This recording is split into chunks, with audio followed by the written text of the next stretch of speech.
Malengo ya ziara hii, kwanza mnafahamu tulifanya mabadiliko ya mitaala, kwa maana tumefanya mabadiliko ya maboresho ya sera ya elimu ya mwaka 2014 toleo la 2023. Kwa miongoni mwa maeneo ambayo yamewekwa msisitizo kwenye sera ni eneo la elimu ujuzi. Lakini mtafahamu vile vile tuna dira ya 2050 nayo pia ili kuweza kufikia ule uchumi wa kati wa juu ifikapo 2050. Moja ya malengo ni kuwa na taifa la watu walioelimika na wenye ujuzi na wenye ubunifu. Kwa hiyo ili kuweza kuyafikia hayo maono, Mheshimiwa Rais amekuwa na uwekezaji mkubwa kwenye eneo la VETA. Tunajua sasa hivi tuna VETA 80, lakini tuna ujenzi wa VETA 65 kwa maana kimoja cha mkoa na VETA 60 ni kila wilaya.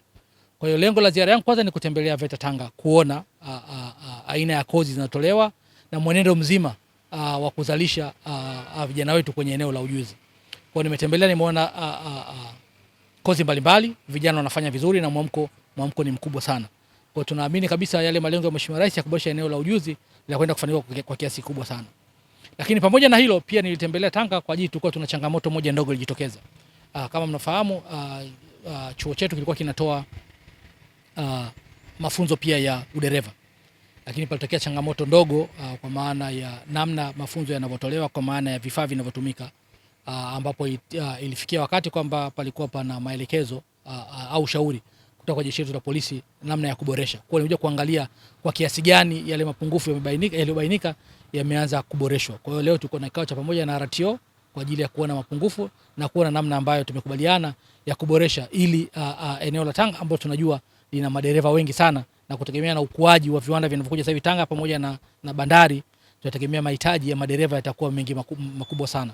Kwa hiyo tumekuja kuangalia na tumeweza kusolve changamoto ambazo zipo na ili mafunzo yaweze kuendelea. Kwa hiyo kwa sasa tumekubaliana tuna maboresho ambayo tunayafanya, then baada ya hapo mafunzo yataendelea. Kwa kiasi kubwa tumepata mafanikio ya ziara hii, ili ule mkwamo wa kutoa mafunzo kwa ajili ya madereva sasa tunakwenda kuukwamua. Kitu ambacho sasa hivi mwaka huu ambacho VETA tumekifanya kutokana na mahitaji yalikuwa pia makubwa kwenye baadhi ya mikoa ya uhitaji wa upataji wa mafunzo ya ufundi stadi.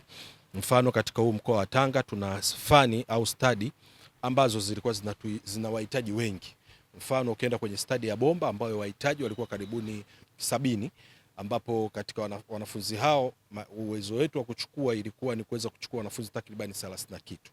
Kwa hiyo ilitubidi sasa tuweze kuongeza session nyingine, yani tuwe na session ya asubuhi na session ya jioni ya kuweza wanafunzi wote kuweza kupata mafunzo haya.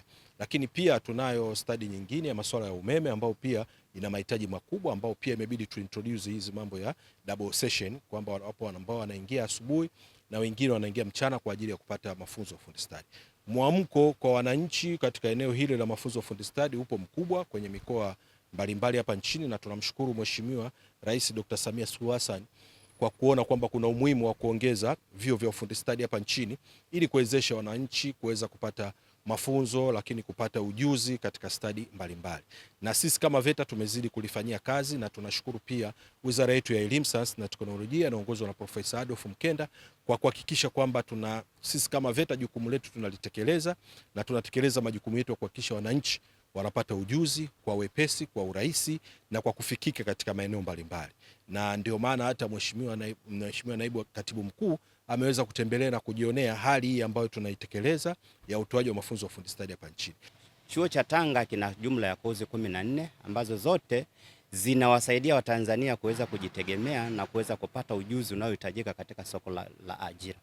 Chuo chetu cha Tanga kwa sasa hivi tumelenga sana kuhakikisha kwamba vijana wa mkoa wa Tanga wanaweza kupata zile kozi ambazo zinawasaidia kulingana na mazingira yao, na tuna ufadhili wa Enabels au mashirika ya kifadhili ambayo yanasaidia kuwapa vijana ujuzi ambao unalingana na mazingira yao. Kwa mfano, sasa hivi tunaendesha kozi ya mambo ya fishing ili kuweza kuwasaidia vijana wanaofanya kazi katika baharini kuweza kuja na kusoma namna nzuri ya kutayarisha samaki, dagaa na kuweza kukausha ili kuweza kuongeza zamani mazao ya baharini ili iweze uchumi wetu wa bluu uweze kuchangia katika uchumi wa nchi.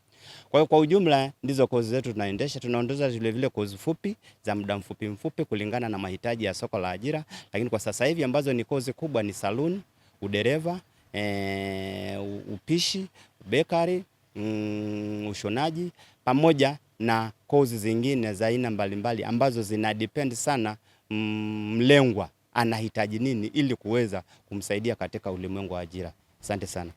Nimechagua hii kozi ya Food Beverage and Sales Services kwa sababu zamani nilikuwa nasikia watu wanakuja kusoma hii kozi. Ni nzuri na pia ni hobby yangu ambao ndo ndoto zangu mwanzo nilikuwa nataka kuja kusomea hii fani. Baada ya kuhitimu chuo natarajia kuja kujiajiri mwenyewe, naweza nikafungua restaurant changu nikakiboresha, nikafungua restaurant yangu nikawa kama manager, nikaajiri watu wangu. Hivyo. Na shauri vijana wenzangu wajiunge katika vyuo vya VETA kwa ajili ya kutimiza ndoto zao. Ndio.